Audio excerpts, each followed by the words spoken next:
Suasana perayaan Paskah di berbagai belahan dunia berlangsung hikmat dan meriah, termasuk di kota bersejarah Florence, Italia. Tradisi turun-temurun yang syarat makna religius dan budaya kembali digelar, menarik perhatian warga lokal hingga wisatawan mancanegara. Untuk mengetahui seperti apa kemeriahan dan kekusyukan perayaan Paskah di Florence, Italia saat ini, kita bergabung dengan secara langsung melalui sambungan Zoom dengan Priscilla Wijaya, diaspora Indonesia di Florence, Italia. Selamat pagi waktu Florence, Mbak Priscilla. Salam sehat selalu. Halo, selamat pagi. Ya, bisa Anda ceritakan bagaimana kemeriahan, suasana Paskah di sana, Mbak? Ya, di sini cukup meriah ya, Mas. Suasananya masyarakat juga sangat antusias untuk merayakan Hari Minggu Paskah ini. Bisa dilihat juga dari toko-toko, kemudian restoran dan kafe-kafe yang mereka sudah mempersiapkan ornamen-ornamen Paskah dari kurang lebih 40 hari sebelum Paskah. Bisa dilihat juga dari video ini persiapan menjelang Hari Paskah nanti perayaan hari ini. 40 hari persiapan yang cukup panjang dan sudah dirasakan kekusukannya, kemeriahannya. Ini pasti yang membedakan dengan perayaan Paskah di Indonesia dan mungkin di negara lain. Bisa Anda ceritakan bagaimana proses ini berjalan dan seperti apa kemeriahan ini dirayakan di sana? Ya, jadi kemeriahan ini karena didukung juga oleh pemerintah. Jadi kalau Paskah di sini itu merupakan hari raya nasional, bukan saja hari raya untuk salah satu umat beragama doang. Jadi ada unsur-unsur tradisi yang kental juga yang dirayakan di hari raya Paskah ini. Mhm. Selain merayakan Paskah, di sana juga tadi Anda katakan sebagai salah satu kalender event yang menarik, yang bisa juga menarik wisatawan, kemudian juga para tamu untuk datang dan merayakan Paskah di sana. Seberapa penting perayaan Paskah di Italia dibandingkan mungkin dengan Natal sendiri? Ada perbedaan yang signifikan tidak? Untuk perayaan Natal atau Paskah sendiri, keduanya sama-sama penting dan sakral bagi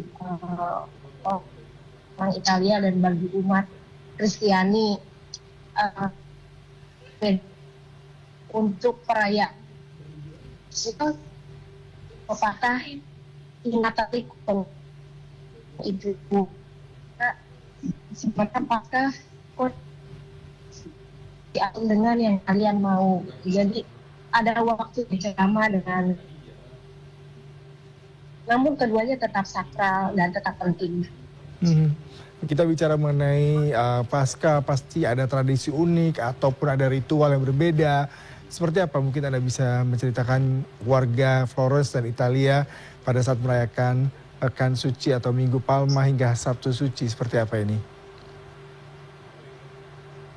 Mulai dari Minggu Palma, di sini mungkin Minggu Palmanya agak berbeda dengan di Indonesia ya, karena agak sulit menemukan daun palem, jadi kebanyakan kita pakai ranting daun zaitun yang nanti akan dibawa, kemudian diberkati dan dibagikan, biasanya nanti juga ditaruh di rumah-rumah gitu. Nah, untuk prosesinya sendiri ada jalan salib terakhir, biasa yang paling ramai itu yang dipimpin oleh paus sendiri. Kemudian ada juga hari Kamis Putih, dia juga Agung yang pasti Minggu Paskah. Sebelum Minggu Paskah ada Sabtu Vigilan, dan hari Seninnya juga kita ada perayaan lagi yaitu Pasquetta atau Luna di Dell'Angelo. Nah, berarti ada prosesi panjang ya, bahkan tadi Anda katakan sampai Senin. Nah, ini apa saja prosesi dan festival Paskah yang paling terkenal di Florence? Selain tadi ada beberapa rangkaian memang sudah dijalankan.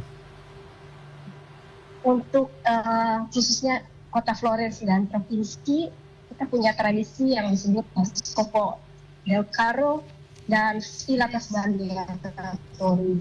Jadi ini tradisi yang diturunkan dari zaman medieval secara turun-temurun, di mana perwakilan dari 4 penduduk yang berada di 4 pintu masuk kota Florence akan bersama-sama menari dengan bendera yang diiringi oleh marching band.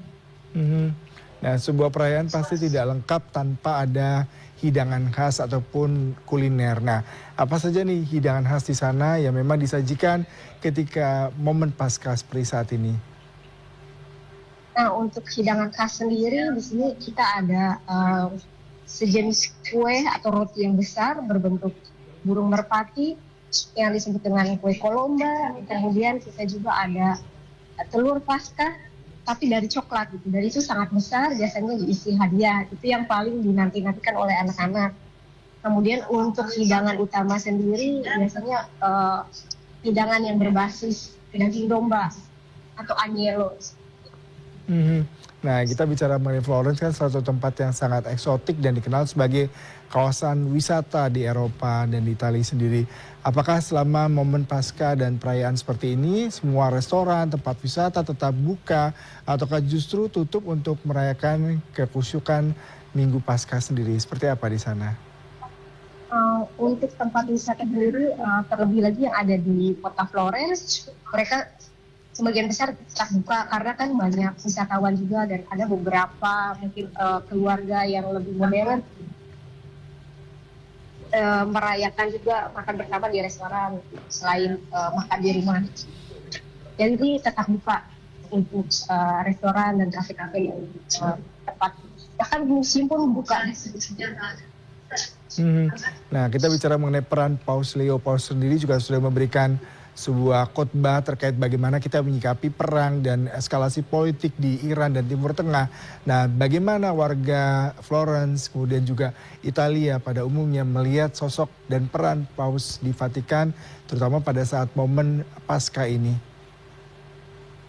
Nah, jadi pertama-tama memang Paus itu berperan penting ya, karena kan beliau sebagai pemimpin agama yang pasti kita memandang beliau sebagai panutan dan juga pesan yang beliau sampaikan pasti akan sangat berpengaruh bagi umat gitu, karena pesannya beliau juga akan disampaikan ke setiap paroki, setiap misa dan seperti yang sudah kita dengar tadi dari cuplikan bahwa memang beliau juga aktif menyerukan perdamaian di tengah banyaknya berita-berita perang yang sekarang sedang beredar.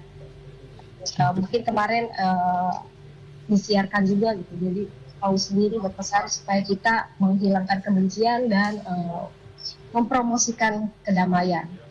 Baik, Priscila, terima kasih sekali waktu dan kesediaannya untuk mengisahkan bagaimana kemeriahan kekusukan warga Florence dan Italia dalam merayakan Paskah. Terima kasih dan salam sehat selalu. Vi raccomandiamo prudenza nella discesa dal treno.